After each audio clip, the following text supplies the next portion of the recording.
Hello, welcome to another episode of On the Waterfront here on Sparks 1524. I'm Nathaniel Miller. Not everybody can afford an island, but the U.S. Navy certainly can, especially when that island is going on top of a new aircraft carrier. The Gerald R. Ford is the lead ship of the newest class of carriers in the Navy fleet. Named for the 38th President of the United States, the USS Gerald R. Ford, CVN 78, boasts an array of new technologies, some of which I would have really liked to have around during my flight deck days. For example, one of the Ford's claim to fame is using an electromagnetic system to power the catapults instead of steam. Now, the steam catapults gave great visuals back in my day because you had all that steam coming up. It was really dramatic. They were also hot as all get out. And if your airplane happened to be parked on one of the catapults and you're standing there working, you're feeling that heat come up through your boots. It felt like you're melting your boots. What does this have to do with an island? Well, first off, a little history on the Ford. The Gerald R. Ford is named for the 38th President of the United States, Gerald R. Ford. Now, it's interesting because until the last about 10 or 15 years, President Ford was relegated to kind of a footnote in history as the most accidental of accidental presidents and not a really good guy, just a nice guy who kind of bumbled through the White House. This is very unfair. First off, he is an accidental president in the fact that he was never elected to the vice presidency or the presidency when Vice President Agnew was forced to resign as part of the ongoing Watergate scandal. Well, when that happens, Congress, per the Constitution, selects the next vice president. That was him.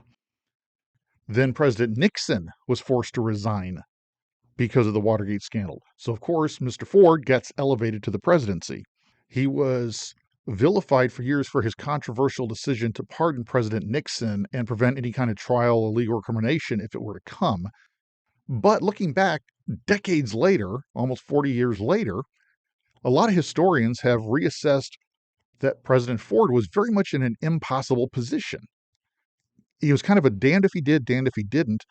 And many historians, myself included, think that he picked probably the best course to try and thread that needle through all the competing political and legal pressures he was forced into. Most people also don't realize President Ford served in the Navy during World War II, and specifically during a fire on the light carrier USS Monterey, he acted very heroically in helping the crew, helping his shipmates fight that fire. But that's where the name comes from. But now the ship. Like I said, the ship was the newest one in our fleet. She was laid down in 2009.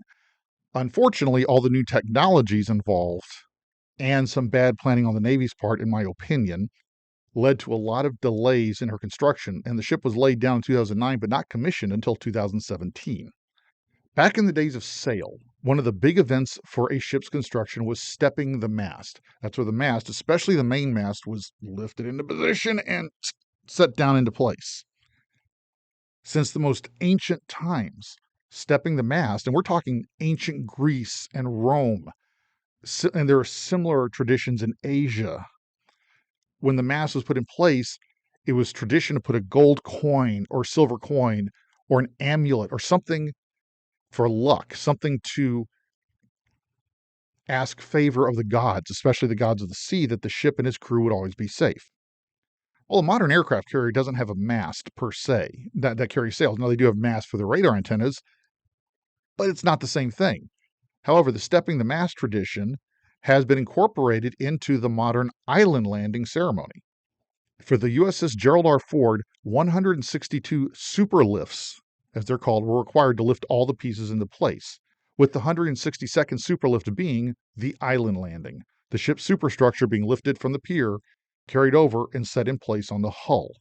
This was one of the last major jobs I photographed for the Navy as an active duty sailor. Now, this was 2013. I didn't retire until 2017, but by this point, I was a senior first class. I was heading toward being a chief, and I was actually the training manager at the Naval Public Affairs Support Element in Norfolk. My duties were primarily in the classroom, writing lessons plans, teaching classes, etc. When the island landing of the Ford came up on Saturday, January 26, 2013, they were looking for volunteers because it's a weekend job. I didn't care I was on shore duty and that I was supposed to be in the classroom. This was a Saturday job. Photographing the landing of an island on a carrier, I raised my hand. Also with me was MC3 Sabrina Fine, a very talented young sailor. I actually had the pleasure of deploying with her on board the Dwight D. Eisenhower, and she was quite the photographer. So we trundled out on a cold, snowy day to Huntington Ingalls Newport News Shipbuilding over in Newport News, Virginia. We had a chance to go over and look at the island while it's sitting on the deck. Now, again, this whole thing is almost complete. It's about 90% complete. It's a 550 metric ton steel construction. It's big. And the first thing I thought when I saw it was, holy crap, that thing is small. Now, why would I say a 550 metric ton steel construction that's 3 or 4 or 5 or 6 stories, whatever tall, is small? One of the advantages the Ford class has over the preceding Nimitz class is that the Ford's island is only 1/3 the size of the island on a Nimitz class. That means there's a whole lot more real estate on that flight deck for airplanes. The ship is built in a dry dock. Now, these dry docks are over 2,000 feet long, which means you can actually put 2 aircraft carriers end to end inside them. Coming up to the dry dock, we approached the aft end of the ship, and there was a brow leading up to the fantail. But we also had a chance to look down into the dry dock basin, and you could see the rudders. The ship's propellers are not on yet, but you can see the rudders. And the rudders are actually encased in scaffolding still, which gives you a real idea of the size of the ship, because you got to remember each platform on the scaffolding is designed for somebody to stand up. So look how many platforms are in the scaffolding, and it gives you an idea how big the ship is. The brow went up onto the fantail, so that's how we boarded the ship. And on an aircraft carrier, when you come up the fantail, you go straight, the fantail is on the same level as the hangar deck. So we go from the fantail straight into the hangar deck, and from there, we move up to the flight deck. But it was quite an experience to be walking through a ship that is still under construction. The island landing will end major construction of the hull, but you still have to fit out the interior. So this was a very unique moment to get a chance to come aboard the Ford. There were ceremonies, appropriate ceremonies held in a small tent on the flight deck with a number of dignitaries, including the ship's prospective commanding officer and the ship's sponsor, Mrs. Susan Ford Bales. Mrs. Bales is the daughter of the late President Ford, and during her speech, which sadly I don't have any video of, I used to, but in the intervening years of trying to consolidate hard drives, a few things got lost from this shoot, and unfortunately her speech was one of them. But she shared some of the funny anecdotes she had as a child growing up in the White House, and that included some of the anecdotes about how President Ford was a regular person in his way. In other words, his humanity during this tumultuous time that he was our chief executive. It was very moving. And as the ship's sponsor, she had the privilege of giving the order to start the landing ceremony. So after her speech, she got on a radio and she was talking directly to the guy in the crane, commence the island landing, commence the lift. Now, the crane lifting the island is called Big Blue. It is the biggest crane in the Western world. It's over 200 feet tall and over 500 foot from end to end. It spans the dry dock where aircraft carriers are built and are serviced when they come in for fueling, which is about every 20 years. It's big. The operator is sitting up in a cab 200 feet up. So he or she, and I'm not sure if it was a he or she operating it that day, is looking down at the island on the ground where it's picked up, run along the track, and then set into place. So it's a giant crane lifting a giant steel construct to set it on top of another giant steel construct. The skill and the absolutely unbelievably insanely precise precision of this evolution cannot be understated. Like I said, it was very cold. Petty Officer Fine and I were up there. We were freezing with everybody else, but it was also a big, fun day, especially as the island lifted up and started coming up over the side of the ship so we could see it now. It's not moving fast. You don't move something that big fast. Momentum, inertia, you big of something that big and start swinging it around, it's a disaster. So it's a very slow, deliberative process.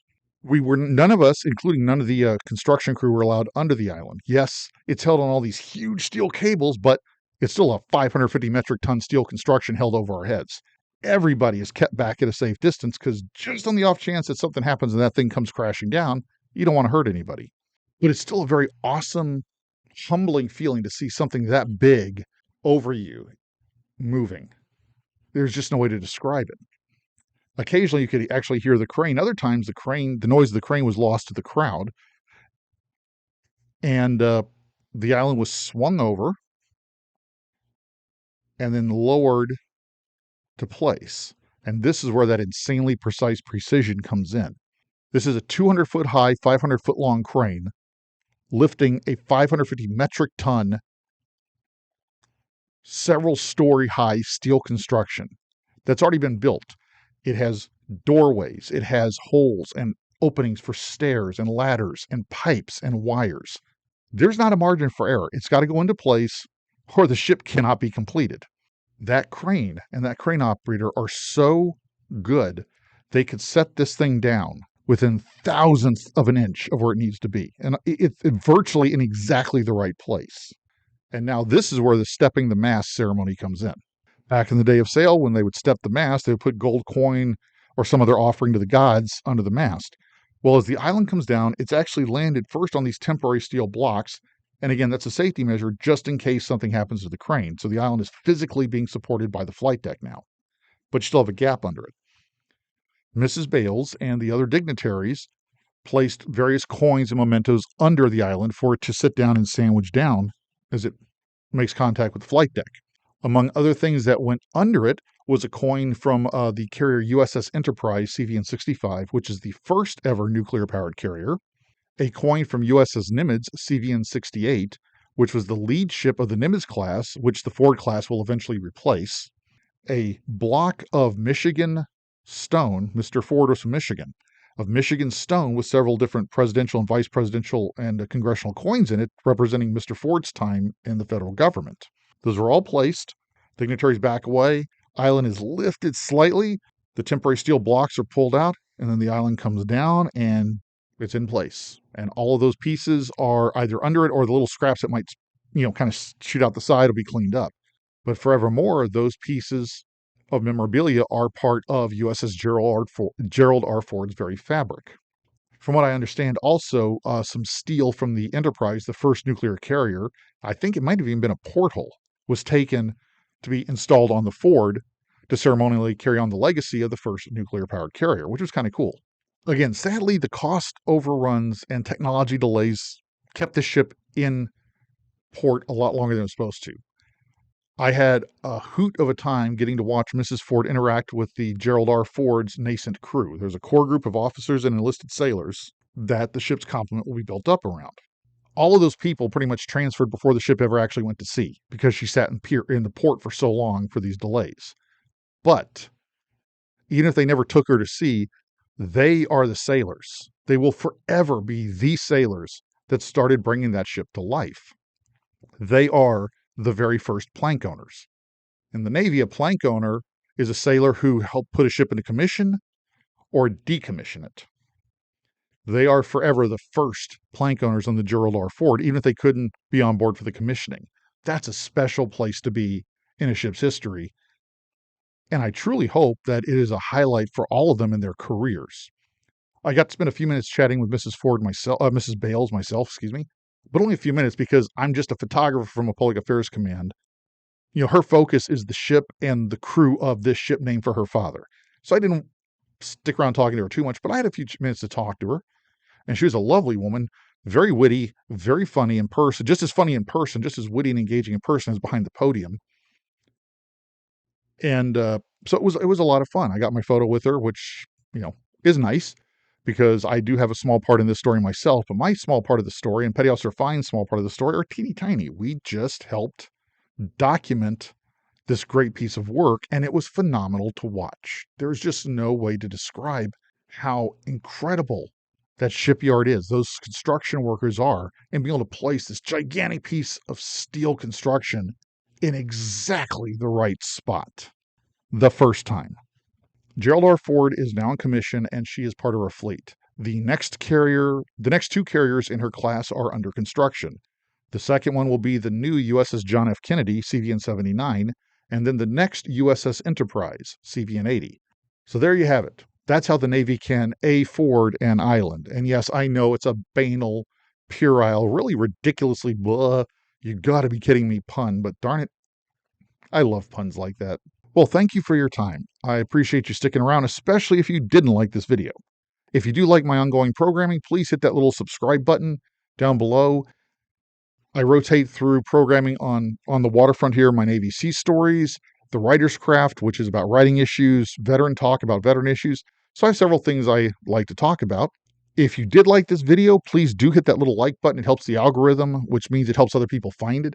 And also feel free to share it. Welcome to a breaking news segment here on Sparks 1524. I am still Nathaniel Miller, your roving reporter, standing here in my studio. I was editing this video, and I went to Wikipedia to verify a couple of statistics. Now, before you laugh at me, when I taught journalism for the Navy for years, I would teach my students that Wikipedia is a great starting point for research, but it's not the end point. You go to Wikipedia, you get an overview of the subject, then you go to your primary sources to get authoritative data, but you're familiar with the subject, so you know what data you probably need to go look up.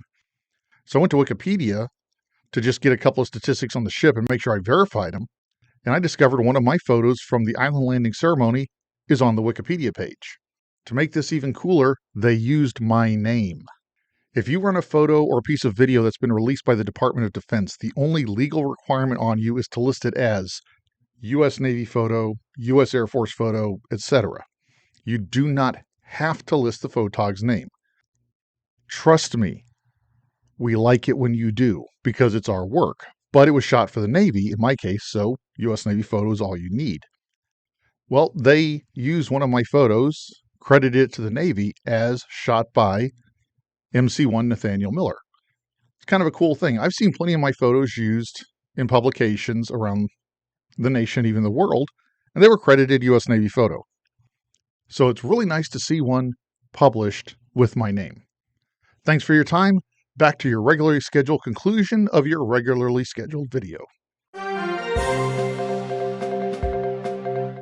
Until we meet again here on Sparks 1524, I hope you have a great weekend. And always remember, go and do great things.